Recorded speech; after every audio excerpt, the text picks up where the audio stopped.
Good afternoon, everyone. Welcome to another webinar hosted by MBAF. Hope you're staying healthy and sane. My name is Fernando Gomez. I'm a principal in the management advisory team in charge of the valuation services. Today, I'm joined by my esteemed colleagues, Ed Smith, principal from our Boca office in the tax department, and my colleague, Richard Wise, director from our business valuation team. We welcome those joining us from the West Coast, as well as our friends and clients from LATAM. The attendees can ask questions during the webinar by clicking on the Q&A section of the control panel. If your questions do not get answered during the presentation, we will reach out to you after the webinar. We will be sending a follow-up email tomorrow, which will include the presentation slides and the on-demand webinar. We're offering 1 CP credit for this webinar. If this applies to you, please participate in the 3 polling questions that will be asked during the webinar. I promise that will be easy. We will distribute the certificates by tomorrow. But before we start, I want to thank our healthcare workers and the first responders for keeping us safe. Our prayers go to those who have lost a loved one during these challenging times. Let's move to the next slide, please. So I want to show here the impact of pandemics. Let's take a step back for a moment to see things in perspective. As humans have spread across the world, so have infectious diseases. Even in the modern era, outbreaks are nearly constant, though not every outbreak reaches pandemic level as the novel coronavirus COVID-19 has. Widespread trade created new opportunities for human and animal interactions that sped up such epidemics. Here in this slide, we show, death toll for some of the hardest hit pandemics in the last centuries. Let's go to the next slide, please. Here we have an up-to-date through May 1st, 2020 impact on COVID-19 compared to the other outbreaks like SARS, MERS, Ebola, swine flu, and of course, HIV and AIDS. Right now, we're facing the quarantine, the practice effort to protect coastal cities from plague epidemics. Cautious port authorities require ships arriving in Venice from infected ports to sit and anchor for 40 days before landing. The origin of the word quarantine from the Italian quarantaggiorno, or 40 days. Scientists use a basic measure to track the infectiousness of disease called the reproduction number, also known as the R0. This number tells us how many susceptible people on average each sick person will in turn infect. For example, R0 for measles ranges from 12 to 18, one of the top ones, depending on factors like population density and life expectancy. On the other hand, for example, influenza virus is less infections with its R0 ranging from 2 to 3. Another example is the SARS pandemic in 2003. Scientists estimated the original R0 to be around 275. For COVID-19, a number of groups have actually estimated an R0 for this new novel virus, somewhere between 1.5 and 3.5. You'll judge for yourself. Let's move to the next slide, please. Now here we're seeing the impact in the stock market reflected by the S&P 500 performance since the early 70s, and some of the critical events that we've seen in the last 4 decades. Few investors, could have predicted that a viral outbreak would end the longest running bull market in U.S. history. Now, the COVID-19 pandemic has pushed stocks far into bear market territory. From its peak on February 19, the S&P 500 has fallen at least 30%. So on this chart, what you see is the sell-off, the size of the sell-off, the percentage, the big circle here. For example, we saw Black Monday in a drop of 28.5%, or the GFC, the global financial crisis, at least 56%. The outer circle or the outer ring shows the duration of the recovery, which is a key point here. Black Monday, for example, took about almost 400 days to recover. GFC, it took a little bit longer. While this volatility can cause investors to panic, it's helpful to keep a long-term perspective. Black swan events, which are defined as rare and unexpected events, with severe consequences have come and gone throughout history. While the declines can be severe, most have been really short-lived. Markets typically return to previous peak levels in no more than a few months. Of course, there are some exceptions. So we had the oil embargo, the Black Monday or the GFC are really notable outliers. So I want to bring your attention the bottom on the bottom of the chart. You see COVID-19 and some of the percentages for the 6 months that indicates how quickly the market actually recovered after some of these outbreaks hit. So we have, for example, Zika at 12%, MERS 10%, SARS at 14%. So in the following 6-month period, when the outbreak started, this is how much the stock market came back. So now it's difficult to predict, how long COVID-19 will impact markets because we haven't seen this type of disruption before. Let's move to the next slide, please. So what we want to address today is basically valuation concepts with that have an impact, in the challenging times that we see now, but to take advantage for tax planning perspective. So specifically for estate planning. So we're going to walk you through some of the steps that we normally consider for a valuation. We're not advising today on investments or picking stocks for you on the market, but just to give you a general understanding of what variables and factors we consider in our valuation analysis, and we're going to share with you an example of how values could be hurt, going down after this scenario of COVID-19. So with this, I'm going to hand it over to my colleague Richard to discuss general valuation concepts. Thank you, Hernando. Good afternoon, everyone. Thank you for joining us today. This slide will be is somewhat basic for some people, but many people are confused about the type of the values or description of the values that we use or discuss in the investment or valuation environment. This will give you some general ideas in terms of what type of values we use in the business valuation. So in business valuation, we use mainly fair market value, and for estate planning or gifting and etc., fair market value is the standard. The textbook definition of the fair market value is the price at which property would change hands between a willing buyer and a willing seller, when the former is not under any compulsion to buy and the latter is not under any compulsion to sell, both parties having reasonable knowledge of the relevant facts. So this is the IRS definition of the fair market value, and this is somewhat resembles to the value of the stocks in the public markets, with just slight difference because of the closed-out companies. They would have some additional liquidity issues that we will be discussing later on. The other value is the fair value. Most of the time, people confuse the fair value with fair market value, but fair value is not a fair market value. Fair value varies from state to state, and some states have even certain descriptions of the fair value under their state statutes, and the fair value used in the court system in a certain way in each state, and it doesn't really mean it's a fair market value. Fair value also has a certain definition under the financial reporting guidelines under the US GAAP. So neither state definition of the fair value nor the financial reporting definition of the fair value is not a fair market value. So the other value that we will be discussing is investment value. The investment value also is not a fair market value.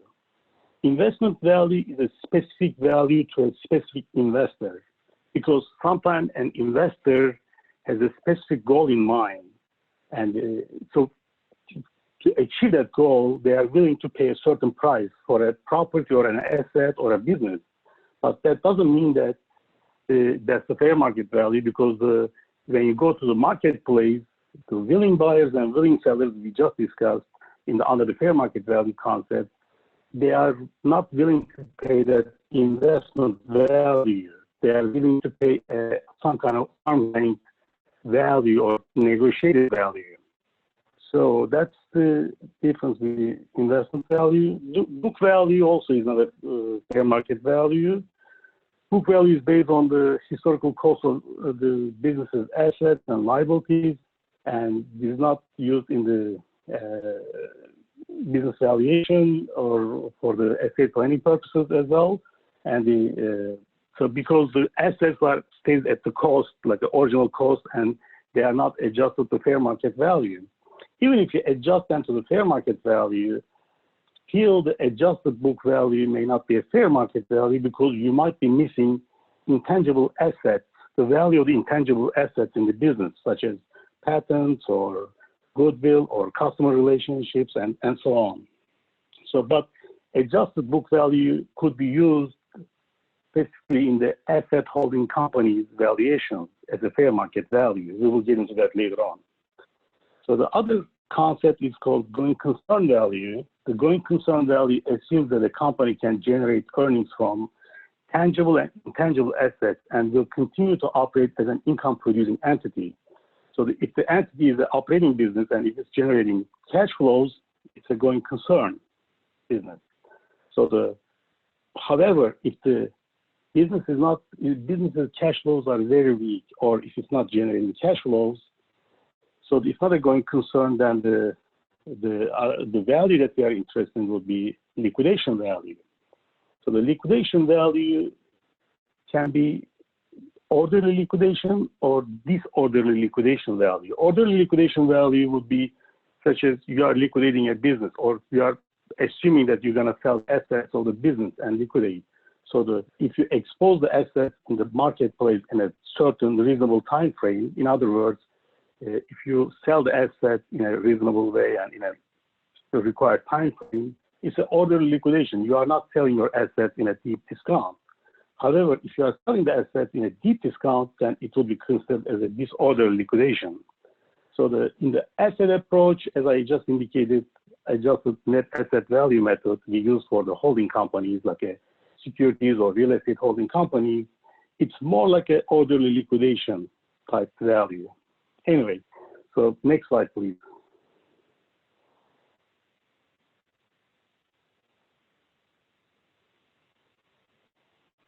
Thank you, Richard. So this is a key question on the going concern basis that probably, many businesses, unfortunately, will be foreseen in these challenging times. Whether the business still, after all this pandemic goes, still a going concern business itself.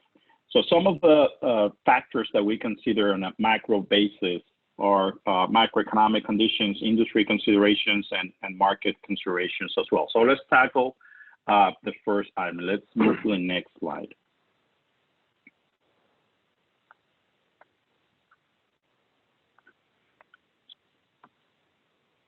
Richard, you want to tackle this one?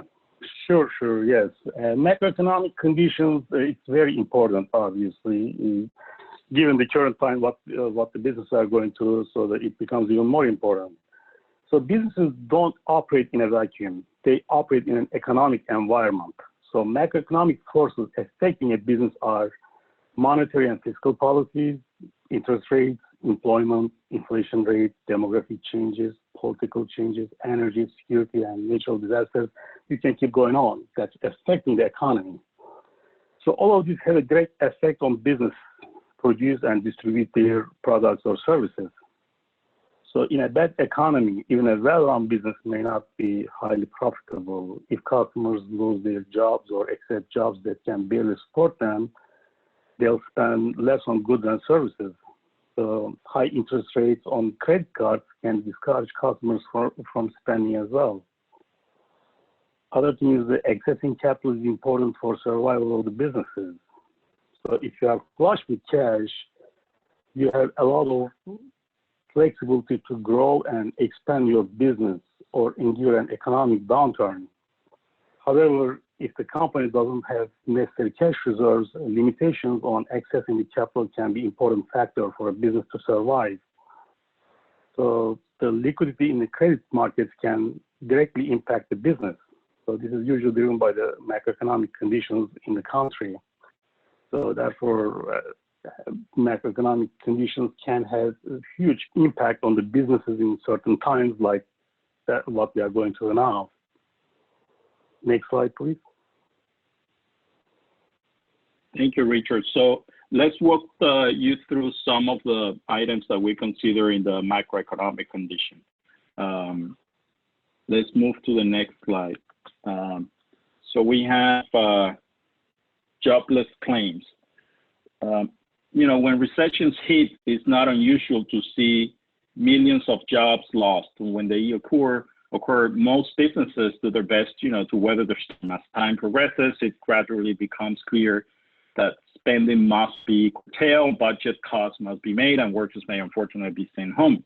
This economic process normally takes months or even years to unwind, but with COVID-19, everything has been a sudden halt. So here we see kind of like the impact in the last few decades of some of these black swans, like Great Recession, dot-com bust, double-dip recession, and so forth. Currently, we see a huge, during what so-called Great Lockdown, a huge spike in unemployment claims, for example. So it's worth noting, for example, that during the Great Depression, 1929 through 1933, unemployment reached a historic height of 24.9%. To get to a comparable equivalent in modern times, there would need to be about 41 million Americans out of work permanently. U.S. jobless claims climbed 3.8 million in late April and pushed the total unemployment claims for about 30 million. Now, there's a new report that covers the week ending May 2nd, which pushes the 7-week total of losses in state adopted the strict stay-at-home measures to more than 33 million, erasing the entirety of all jobs created during the past decade. So unemployment at this scale hasn't been recorded since the Great Depression. Although, the initial jobless claims are staggering and clearly without modern precedent, there is a case to be made for cautious optimism. With more than 30 states reopening or plans to reopen this week, including Florida, it will be interesting to see how much of this damage is temporary. Let's go to the next slide, please. So another key component is the consumer sentiment. And here we see a chart that shows since January 19 through most recent data, April 20. Millions of coronavirus-related job losses and the shutdown of large parts of the U.S. have battered consumers and dragged confidence down to a 9-year low, according to the new survey. The preliminary reading of the consumer sentiment survey sank to 71.8 in early April from 89.1, marking the biggest ever one-month decline and putting the index at lowest level since 2011. This is according to University of Michigan. Almost overnight, consumers have turned from being optimistic to deeply pessimistic. Let's move to the next slide, please. So another macro component we consider is the credit rates. Here we see the Treasury yields and credit rates. I mean, we've been in a low interest environment for some time, but the central bank has taken decisive actions in the last couple of months or so. One of them reducing interest rates on safe assets by lowering rates paid by the central bank on its own liabilities and encouraging QE, lending freely to banks and other financial institutions, and encouraging financial institutions to extend credit to firms adversely affected by the crisis. Now, a clearer picture is emerging as to what the U.S. debt load will look like for 2020 after the Treasury announced it would borrow a record $3 trillion this quarter to subsidize economic rescue efforts due to COVID-19. That's on top of the first quarter borrowing of $477 billion and anticipated $677 billion for the third quarter. That's a lot of billions there. All the red ink, national debt is near $25 trillion, has some worry about a potential debt crisis and sparkled talk about deflation or inflation. While many see the spending as a temporary lifeline and see the return to growth despite easy money and massive deficits. We also need to pay attention to the corporate debt. So for example, U.S. non-financial corporate debt of large companies now stands at about $10 trillion, 48% of GDP. This represents a rise of 52% from the last peak in the third quarter of 2008 during the GFC, when corporate debt was at about 6.6 trillion. Total debt is actually much higher though. Adding the debt of small, medium-sized enterprises, family businesses, and other businesses which are not listed in stock exchanges adds another 5.5 trillion. In other words, total U.S. corporate debt is 15.5 trillion, or 74% of U.S. GDP. We'll see after this pandemic goes how much that number changes, and how much pressure, of course, we'll put on the rates. Let's move to the next slide, please. Now, you've seen the unprecedented stats here in terms of oil prices. So this chart shows kind of a history since 08 until now, and you see the drawback during GFC, and then another drawback in 14 or so. Let's move to the next slide, please. Just to see take a closer look at what we've seen more recently. So oil is a geopolitical game, and in February, OPEC Plus producers tried to negotiate a production cut amid concerns that COVID-19 could impact demand. The world went into lockdown, energy demand dissipated, and oil producers continued to pump at will. Then on April 9th, nearly a full month after COVID-19 was declared a pandemic, Russia and Saudi Arabia finally settled their differences. However, this truce came too late, really. Prices had already fell about 60% from February highs. Now, prices suddenly sunk below zero, with May futures for WTI oil closing at negative 37.6. Probably you saw that on the news on April 20th. This is for the first time in history. Producers were actually willing to pay traders to take oil off their hands. Now, futures that will deliver U.S. crude in June gain actually 20% to about $24 a barrel. U.S. crude futures for July also rose 16% to $26 a barrel. And Brent crude, actually the benchmark for international energy markets, rose 14% to a 3-week high of 30%. We'll see if we are out of the woods here. Let's move to the next slide, please.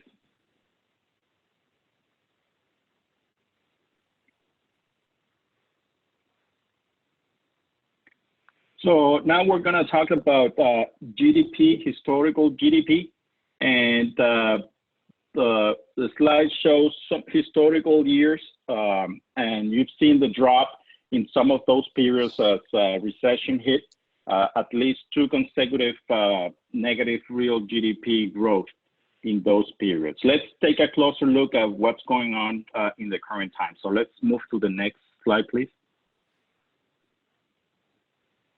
So real GDP decreased at an annual rate of 4.8% in the first quarter of 2020, according to the advanced estimate released by the Bureau of Economic Analysis. In the fourth quarter of 2019, real GDP increased 2.1%. So the decrease in real GDP the first quarter reflected negative contributions from personal consumption expenditures, PCE. The decrease in PCE reflected decreases in services led by healthcare and goods, motor vehicles and parts, non-residential fixed investments, and equipment, and decrease in exports primarily reflected a decrease in services led by travel. Let's move to the next one. Now, we're trying to anticipate what's going to happen in the future. That's the work that we're trying to do when we do valuation. We don't only look at the history, but anticipate what's going to happen in the future. Now, this is a fluid situation. These estimates were taken basically from multiple sources from early April. And as you can see, GDP growth estimate before COVID-19 was still positive. After COVID-19, drop of minus 3.1 of U.S. GDP for this year, and positive for the next year. So, in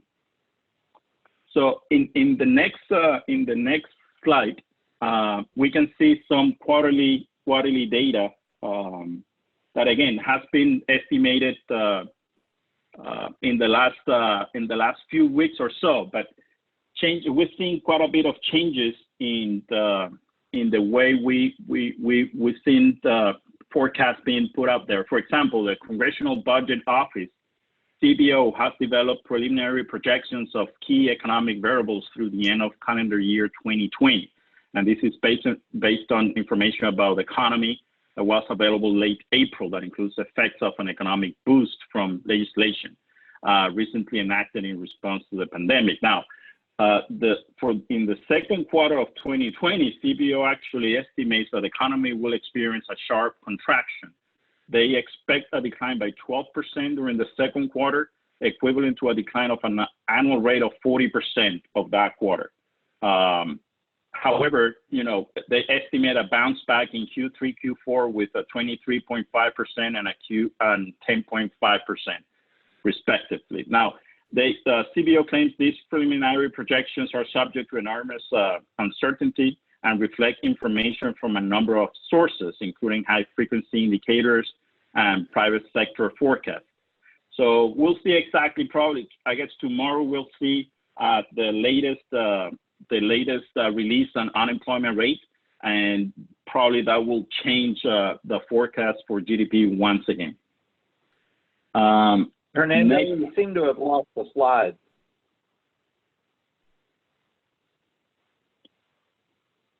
Okay, so it seems that we have some technical issues, but if everyone hears me, we can continue the presentation, and I'm assuming that our folks from the IT will help us with the presentation. We'll definitely share the presentation with all of you, and hopefully we get back to the slide. So as I was saying, we have some discussions about the forecast, and probably this will change as the matter is fluid. The next item, I'm going to pass it back to Richard, and he's going to tackle the industry considerations. Thank you, Hernando, for the insights on the macroeconomy. Yes, we barely escaped deflation in the last recession, and I hope we will not face it this time. And that's one of the major concerns in the environment. Anyway, so in business valuation, we also look at the industry and industry considerations. So businesses are not immune to the forces impacting their industry. So there are various forces in an industry, such as competition. Unless your company is unique, you'll have to deal with existing competition, and also you will face newer competition. Look what happened with the bookstores. They couldn't compete with Amazon, right? And so there's always new competition coming into play. So all these factors have to be considered. And with this COVID-19, we don't know how things will change, and then what kind of like a new competition is going to be coming to play, because some people will try to figure things out in a different way and in a cheaper or much better or more efficient way of producing goods and services probably. So business has to be cognizant about these forces. So the other factors would be the power of your customers. A change in the demand for an entity's products or services can be important. The power of your customers depends on how fierce the competition is, how good your products are, and whether your advertising makes customers want to buy your products too. And sometimes your customers, they are not a price taker, they are price setters. So the power of your customers is important within an industry. So power of suppliers. Suppliers have a huge impact on your cost too. The clout of any given supplier depends on scarcity of the supplies. If you can't buy anywhere else, your negotiating room is limited, and this cuts your profit margins. So especially in the current environment, the supply is a big issue in some industries. So when we are valuing a business, we'll be looking into those matters as well. So the other factors impacting an industry will be the regulation. Changes in government policy can have a huge impact on your business. Look what happened with the tobacco industry. So the new regulations or policies can disrupt your industry. So, because of the current environment, we see a lot of political activity going on, and political decisions or regulations are being made, or new regulations may come into play. So the businesses have to be cognizant about this, and they have to be ready, or they should try to anticipate what may happen. So the other factor is the attractiveness of an industry for a business, for investors. If an industry is attractive for investors, they drive up the market multiples. However, a decline in market multiples or metrics in an industry can impact the price that buyers are willing to pay for your business. So this is an important point because in business valuation, one of the approaches we use is the market approach, and under the market approach, we use public stock transactions or multiples, or M&A transaction multiples. If you're depending on how attractive your industry, these multiples can be impacted by these forces. So these are the general considerations for the industry. So next slide, please. Thank you, Richard. I guess we still don't have the slides, but we'll continue sharing some of the information we have prepared for you. So on the industry, we can cover all industry segments here. We have selected a few that might be of interest, and I'm going to share some stats while we fix the slides. One of them is the impact in restaurants. So year-over-year, changing seated diners at restaurants on the Open Table network, including online and phone reservations and walk-ins, actually have dropped nearly to zero in the main cities in the U.S. Due in large part to plunging sales and customer traffic caused by the coronavirus pandemic, the National Restaurant Association's Restaurant Performance Index, RPI, fell to its lowest level on record in March. The RPI, a monthly reflects the health of an outlook of the U.S. restaurant industry, stood at 95 in March, down 6.7% from a level of 101.9 in February. This means that values greater than 100 means expansion, values lower than 100 means contraction. In a survey conducted by the National Association of Restaurants in April, indicated that 74%, I think we have the slides back, will be the one prior to the one that we're showing. So in a survey by the National Association of Restaurants in April, indicated that 74% of restaurants operators said that they expect their sales volume in 6 months will be lower than it was during the same period in the previous year. Now, the expectations index doesn't change much. The dampen level indicates that restaurants operators do not anticipate a rapid improvement in their business environment during the next few months. Other sources like Avis World projects that chain restaurants decline in revenue will be about 4.9% in 2020. And for the single location full service restaurant, they anticipate a decrease about 4.5% in 2020. Now, many businesses and consumer probably will continue to adopt new technologies, moving into an increasingly digital age. So I'm gonna move to the next slide and talk about the U.S. travel, industry. Estimated direct losses for the U.S. travel industry due to COVID-19, it's about $519 billion. The U.S. Travel Association and Oxford Economic released a report about mid-April on the U.S. travel economy. The report says that a $519 billion decline in travel spending in the U.S. this year will translate into a total economic loss of $1.2 trillion in economic output. This is, just to put it in perspective, this is more than 9 times the impact of 9/11 on travel sector revenue. The steepest losses are expected to be experienced in April, including travel industry revenue of about $83 billion loss. So the bad news is that, okay, we hit that mark in April. Hopefully, losses will start growing at a smaller rate going forward. The report actually shows 43 million fewer travelers are expected to visit the U.S. in 2020 compared to 2019. International visits to the U.S. may decline about 54% this year, assuming a partial opening of borders in the second half of 2020.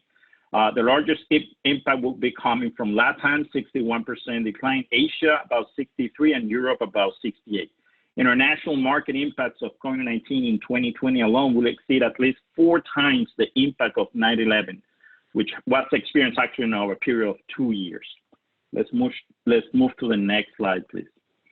So, we see now that some parts of Florida are reopening their beaches, Jacksonville, and so forth. We haven't seen that in South Florida yet, but I want to share with you some stats about so-called beach stock. The beach stock stands for booking, entertainment, airlines, cruises, and casinos, and hotels. So since the S&P 500 market high on February 19, market caps across beach industries have tumbled. The global airline industry, for example, has seen a 157 billion wipe off valuations across 116 publicly traded airlines. Worldwide airline revenue is estimated to fall as much as 113 billion in 2020. In under 2 months, the share, for example, of the share price, for example, of Delta Airlines has fallen over 50% as the company anticipates a capacity reduction of 40%, the largest in its history. Now let's move to cruise line industry. Miami is well known as the world capital of the cruise industry. Global operations came to a 30-day standstill in mid-March. Carnival, a Miami-based company, has witnessed its share price fall around one-third of its February 19 value. Compared to yesterday, it's about a 75% loss since its peak in January. Similarly, Royal Caribbean Cruises has seen its market cap plummet about 70%. For these two cruise lines, analysts estimate about 50% drop in revenue in 2020, with expectations to reach 2019 revenue level between next year and 2022.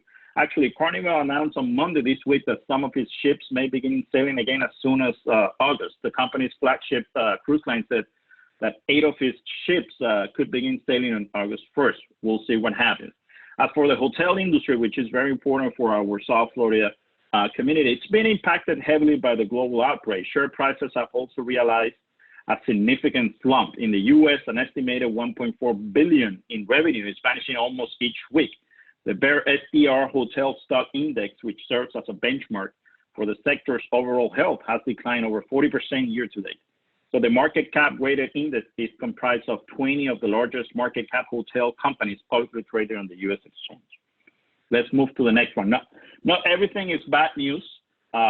We managed to select an industry that is still growing to some extent. So here you see a chart that shows the FANG stocks, which include Facebook, Amazon, Netflix, and Google, compared to S&P 500 index, and in blue, and S&P 500 XFANG in green. So you can see the margin.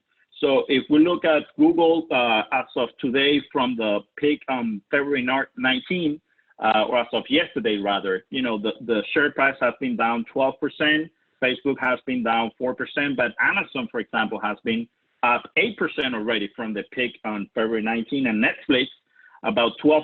I guess a lot of people watching Netflix these days. Now, on the CompTIA, which is the Computer and Technology Industry Association, they have an industry outlook for 2020 that really gives you good insight about the trends shaping the industry. So the global information technology industry is on pace to reach $5.2 trillion in 2020, according to the research consultancy IDC. CompTIA projects that global information technology industry will grow at a rate of 3.7% in 2020, and this is very close to what the expectation for the U.S. market is. Now, within all the categories within the information technology industry, I want to highlight the emerging tech. Right now, it represents about 13% of the U.S. market, but it's one of the driving revenue growth here. Estimates account for 46% of MTech, represents the percent of new revenue in tech sector for the next few years. So key MTech growth drivers include, I'm going to try to translate some of these terms. Probably some of you are very familiar, some others are not. But these are the key drivers within MTech segment, which are IoT software, IoT hardware, Internet of Things, SaaS and PaaS, software as a service and platform as a service, IoT connectivity, robotics, AR, VR, augmented reality, virtual reality, AI platforms, artificial intelligence, big data analytics, enterprise social software, and next-gen security. Let's move to the next slide. So we're going to talk about market considerations, and here We have S&P 500 earnings consensus estimate. I just wanted to show you quickly the comparison in forecast back in December 19 versus early April. Energy is expected to, it was expected to grow at 21%, now got a hit of 88%. And then on the bottom, you can see information technology still growing positive at 5.2%. Again, this forecast probably will be revisited as more data gets released. Let's move to the next slide, please. Richard, you want to tackle this slide?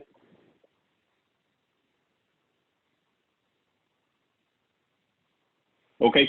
Guess, hello. Yes. Yes, you were on mute. Go ahead. Yes. Sorry. In business valuation, we also look at the market considerations or investor sentiment. Decline in stock market reflects investors' expectations about the economy, industry, or business. So additional decline in stock prices impacts the valuation multiples, such as, as I indicated, we use guideline public company method. So we look at the public stock transactions and their multiples. So that would be a part of this investor sentiment, and we have to assess that. And so the investor sentiment is important for the capital markets as well. So the money flows from investors to capital markets impact the investment in small businesses. So M&A investors, like mergers and acquisition or private equity investors, finance part of their investments through lenders. If the lenders think the risk for investments went up, then the lending will either dry up or interest on loans will increase. So this will impact in business valuation two ways, such as it's going to impact the M&A multiples that we use in the business valuation. Also, increased borrowing costs will increase the cost of capital. So this will impact our income approach, the way we value the company based on its earnings. So if the cost of capital increases, value will be decreasing. So therefore, we have to assess the current investor sentiment and capital availability for investments. So we also look at whether the capital constraint in the market is short-term or long-term and how it will impact the company. So because it varies. Right now, it's a short-term or long-term, how long it's going to take, how the investors are going to be investing in the market. These are all questions. Next slide, please.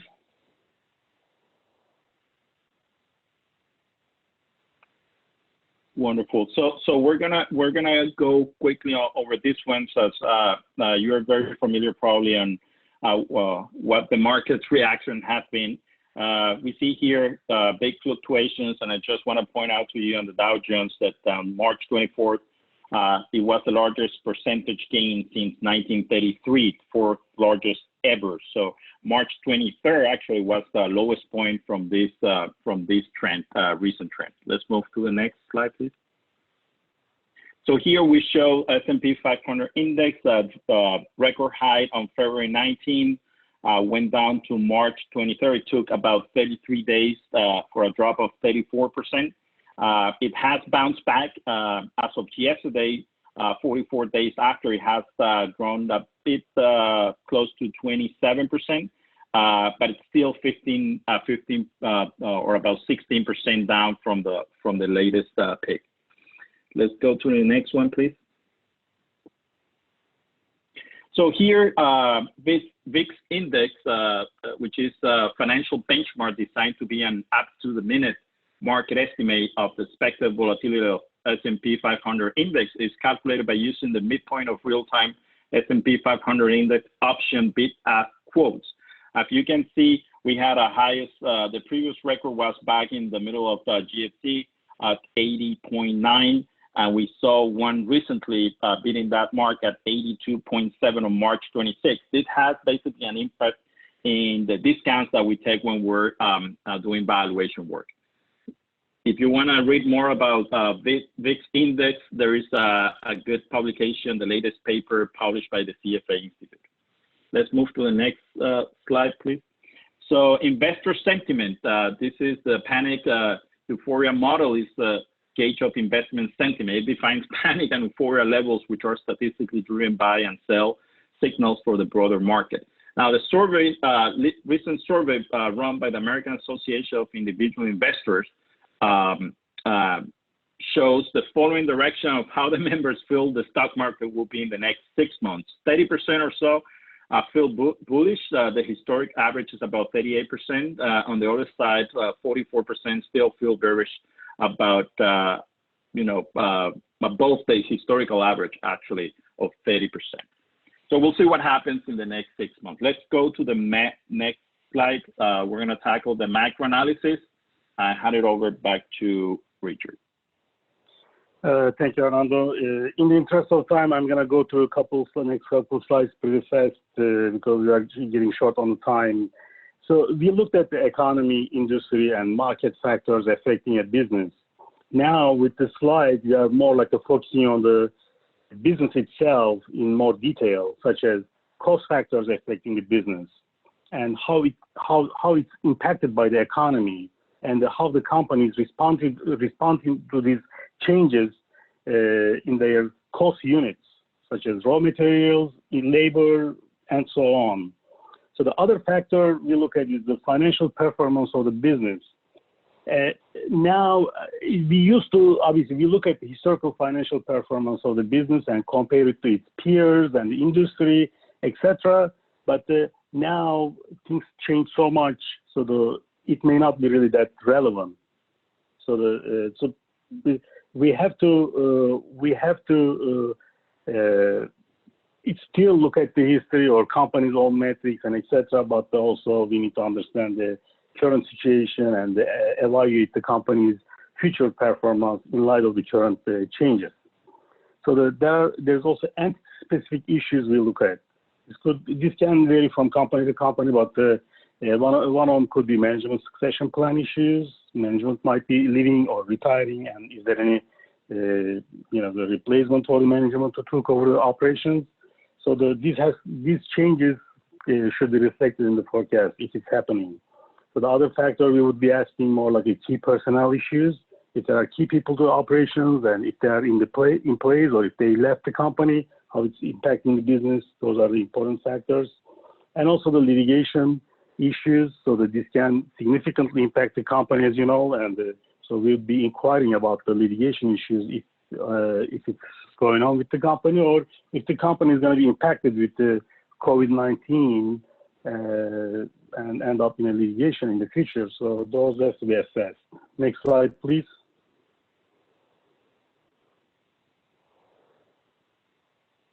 So in the next slide, we'll be discussing, let's see, in the next slide, we'll be discussing some of the other factors affecting COVID-19 factors affecting a business. One of the factors, the geographic location that business is operating. So where are the company's operations concentrated at?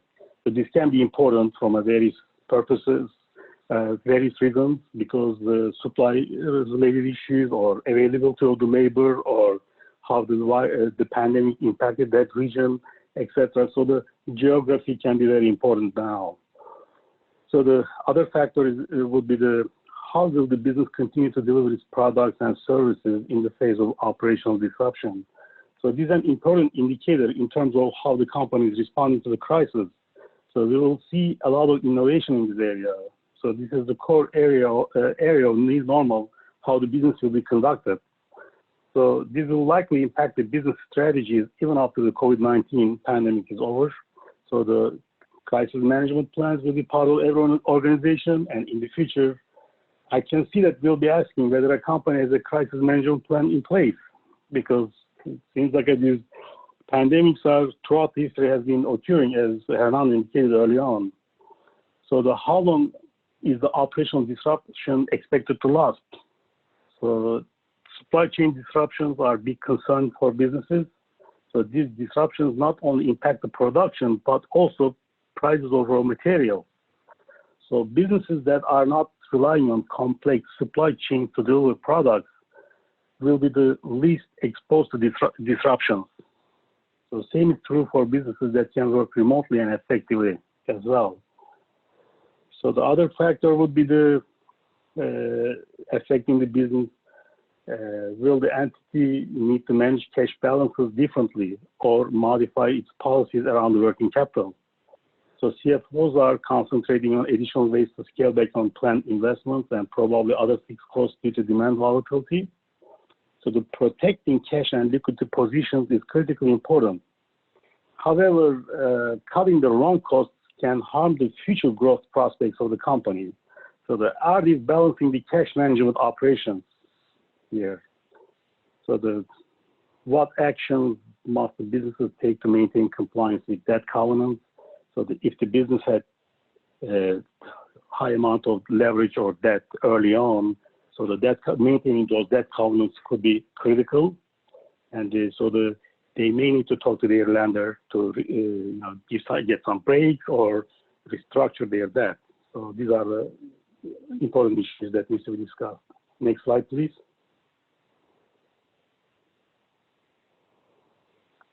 So thank you, Richard. I think we're going to launch the polling questions. So the first one is more states set to, I guess, reopen in early May this week, actually. What do you expect the economic recovery will look like? A V-shape, the economy will rebound quickly. U-shape, it takes many months, if not years, to recover.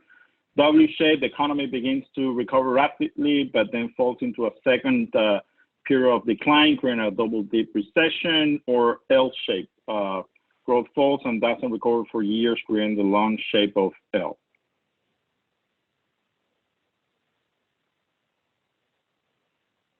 Let's see if we have the results. Okay, U-shape, 51%.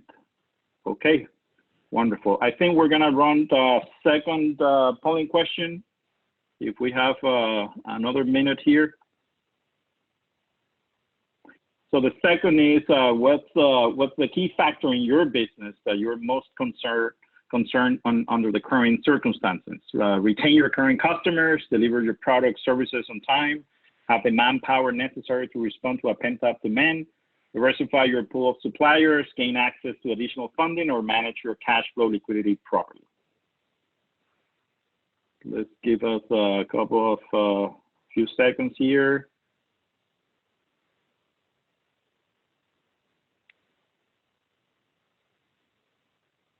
Okay, I think we're gonna close the poll and see what the results are. Of course, cash flow liquidity properly, 55%. Great. Let's move to the next section. Richard, you want to tackle this one? Yes. So in the interest of time, I'm going to go through this quickly. I don't see the slide up. Next slide, please. Okay. So in the slide, you can see just the core concepts of the business valuation, really. And in order to value a business, you look at the future cash flows, short and long-term growth expectations, and then also required rate of return by the investors. So all these three inputs gets into valuation, especially in the income approach, to come up with a value. So I won't get into details because we are getting very short on time. Next slide, please.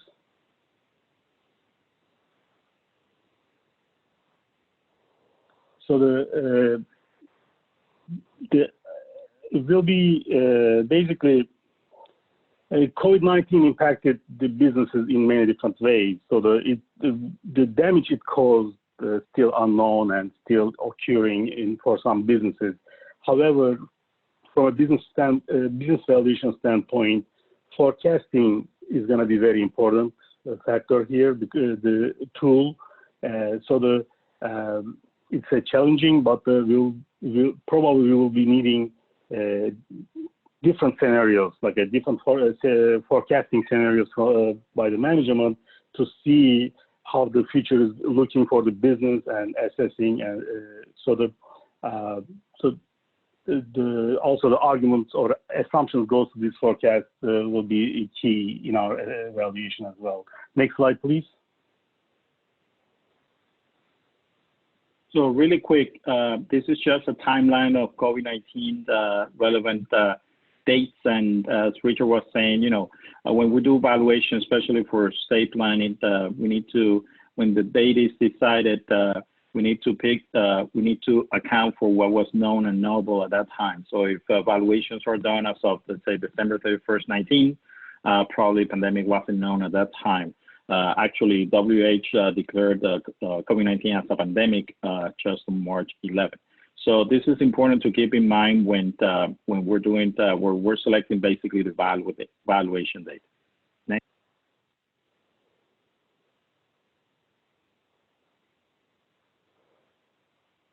Okay. This will be probably my slide. Basically, here in the slide, quickly, as I indicated earlier, we look at the future cash flows, discount rate, or required rate of return, and the long-term growth rate of the business. So all these three factors can impact value in a different way. And one of them is such as future cash flows. If it increases, value increase. Discount rate, if it increases, it lowers the value. And the long-term growth rate, which is the growth rate after the short-term forecast period. Let's say you forecast 3 years, and then what comes next. That growth rate, long-term growth rate, would be, if it's increasing, the value will be increasing. Next slide, please. Thanks, Richard. So here we have an example hypothetical business in the distribution industry to show what's the real impact on the valuation of a privately held with a pre-COVID-19 scenario and a post-COVID-19 scenario. So this is under the assumption that the business doesn't have an actual business interruption insurance or got access to funds from the CARES Act. So typically, we looked at here is just this is just for illustration purposes. So we're looking only at one approach in the valuation methodologies. We looked at historical data in this case, kind of like a constant growth rate in this for this business, and somewhat very consistent margins. So basically, we capitalized what we think would be the estimated cash flows going forward if conditions continue the same way. Growth stay around that 4% and margins around 11%. So if we do that and capitalize the cash flows of 45 million at a cap rate of 13%, our estimated value as of December would be around 353 million. If we move to the next slide, we have the same business 3 months later and a scenario of post-COVID-19. And we highlighted some of the key variables that we need to pay attention to. So now we have the same historical period plus Q1 of 2020. We're comparing trailing 12 months to last period, and we see a drop of estimated drop of 12.5% and same drop in margins. Then we would need to management to provide forecasts, and we can get very sophisticated with forecasts here. This case, we're going to assume this one is the one that captures the real impact that is expected by management. And in this scenario, what we see is a quick, big drop in 2020, kind of like in line with what we've seen in the industries and economy as a whole. But then a recovery that might take a few years. So in this scenario, the business will reach 2019 revenue level back in around 2022. And growth rates will get back to normal about in year 2025.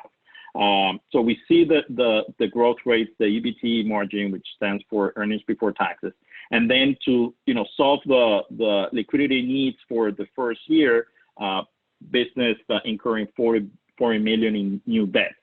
So we estimate the cash flows to equity here, which we can do WACC to calculate scenario on MBC basis, utilizing WACC and changing WACC and become more sophisticated. We stay with the cash flows to equity, and the discount rate was boosted a couple of points or 100 basis points in this case. Now it's very important not to double count the impact on COVID-19 on the numerator or denominator. at the same time. So in this case, our valuation is way below pre-COVID-19. And this is, a hypothetical example, but that could not be that far from reality. Let's move to the next.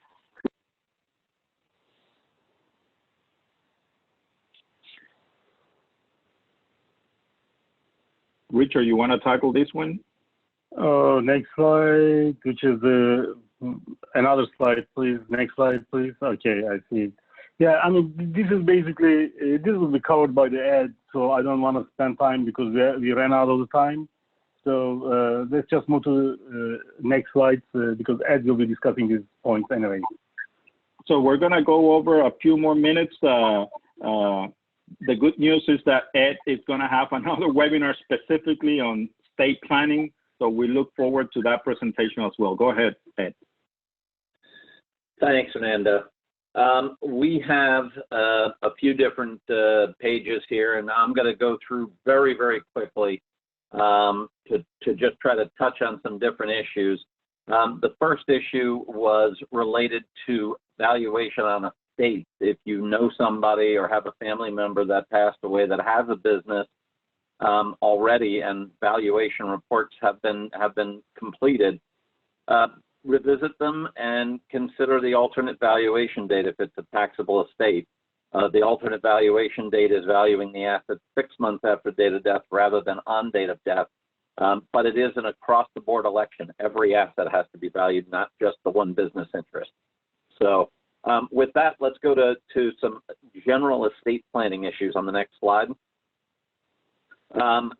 We're going to just discuss these planning issues in general because today's discussion will be followed up, as Hernando said, next Thursday, where we're going to talk really in detail about many estate planning concepts and how they might fit for you. That invitation will be going out tomorrow, my understanding is, and it will also be at Thursday at 2 o'clock. Now, why did I say should they be right for you? And that is because estate planning is not a one-size-fits-all approach.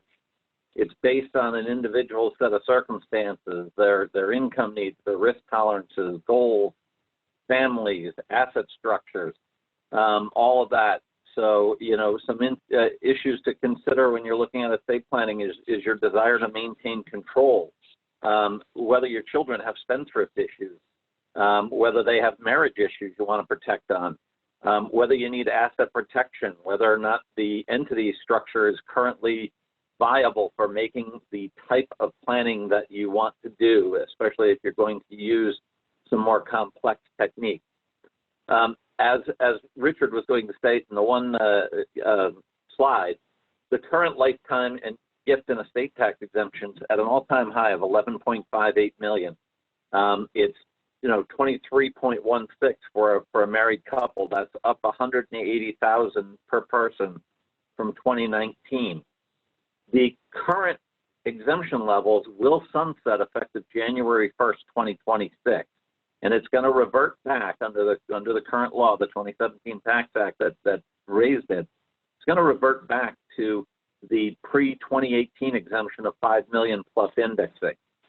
Now, the IRS has already stated that if the exemption is used before the exemption is lowered via sunset or other legislation, that it will not be clawed back, all right? Which means that if you use this extra, $6 million, $6.5 million in exemption, they're not going to come back to you at a later date and say you owe gift taxes on it.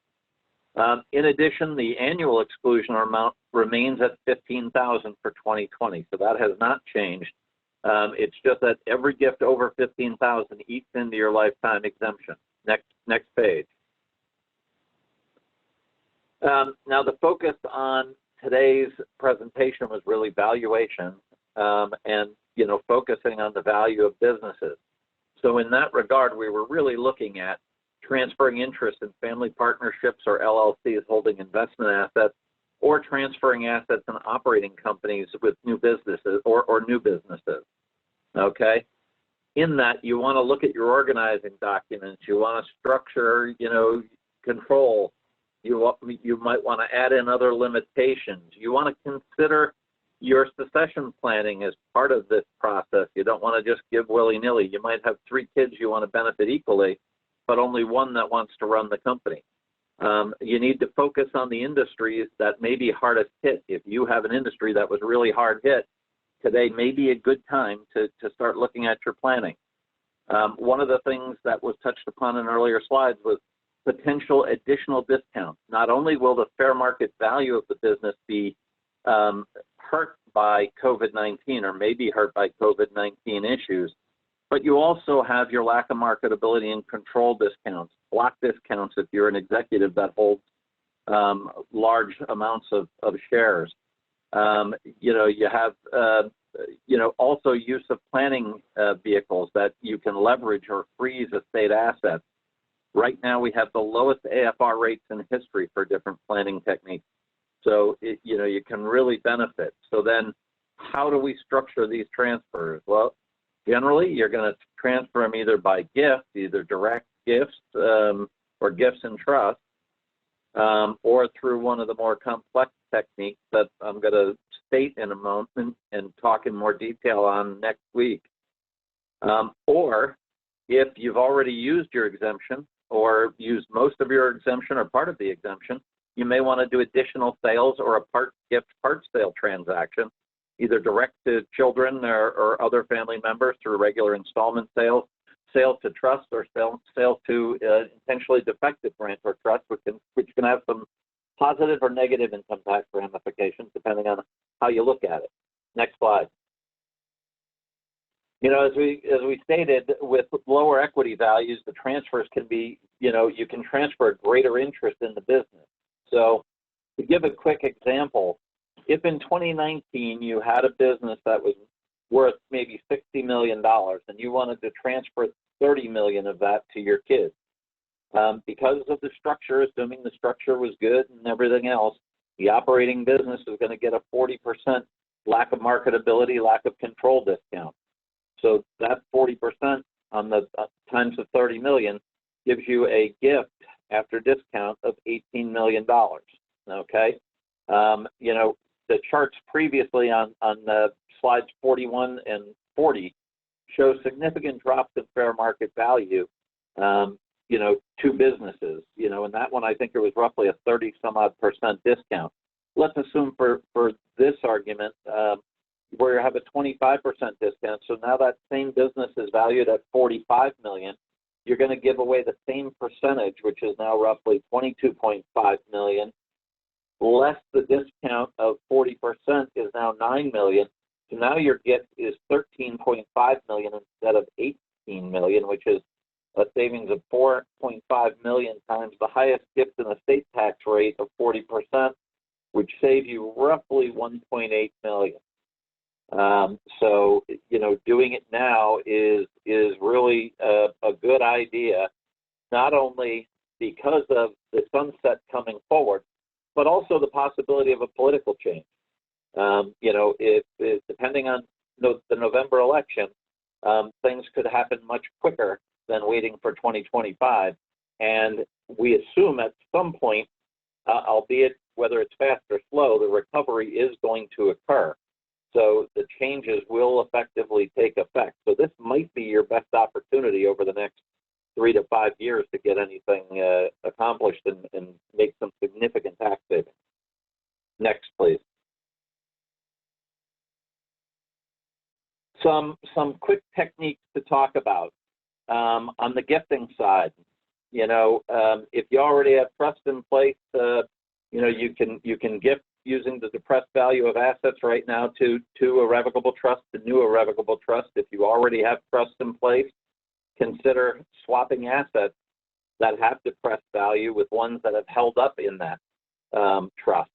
So having the ability to swap the assets out, you can put the assets that are going to appreciate more into the trust and gain some benefit that way.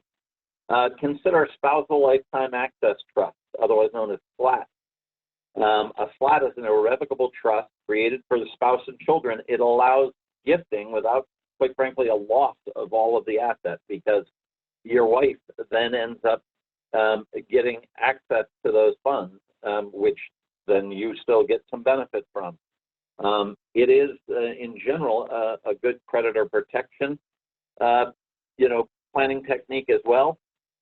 Just don't get divorced afterwards. So, you got different issues associated with that.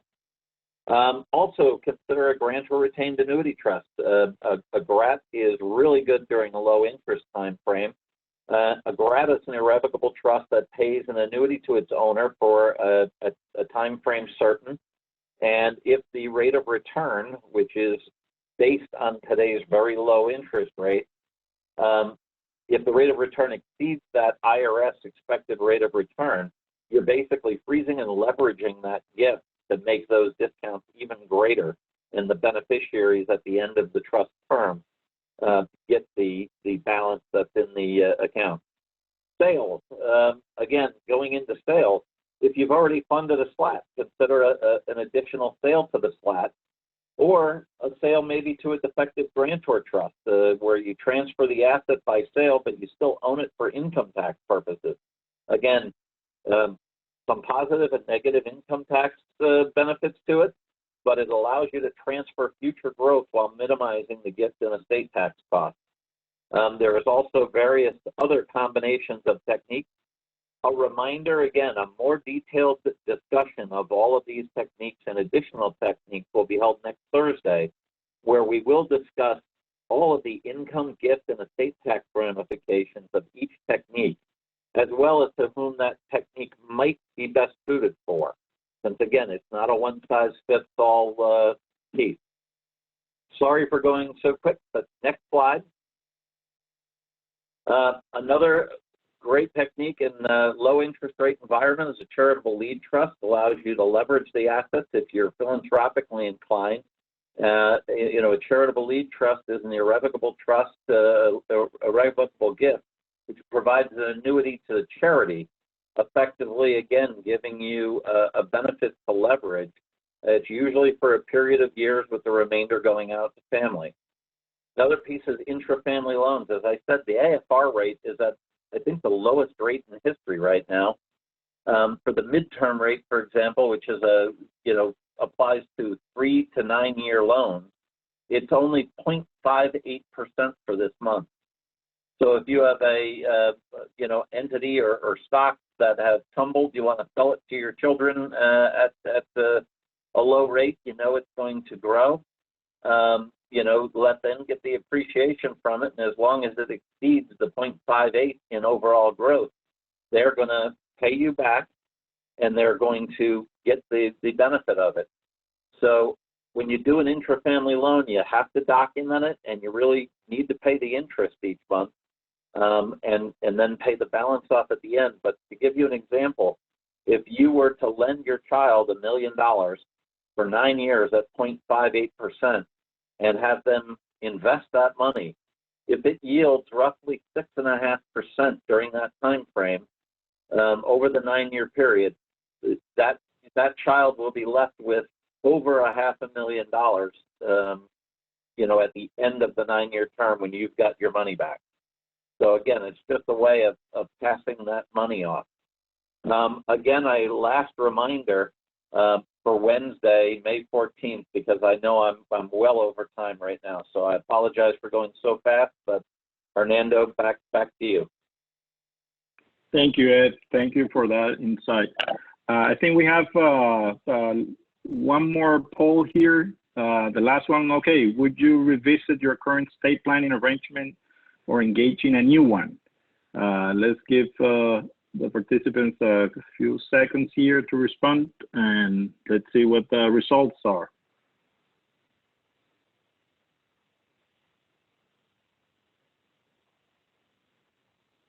Okay, seems to be a difficult question. That's fine. Let's see what we got. Wonderful, 65%. Yeah, I think this is, as we have said before, this is the perfect storm, unfortunately, but it is what it is for estate planning. So I think with that, we conclude our webinar for today. Appreciate all your patience and time, and we will address your questions. I've been receiving emails from some of you asking questions, and we'll we'll address those offline. But thank you everyone for your time, and I want also to thank our esteemed panelists here, Ed and Richard, for joining me today, and our entire marketing and IT team for your support today. Thank you everyone, and see you soon.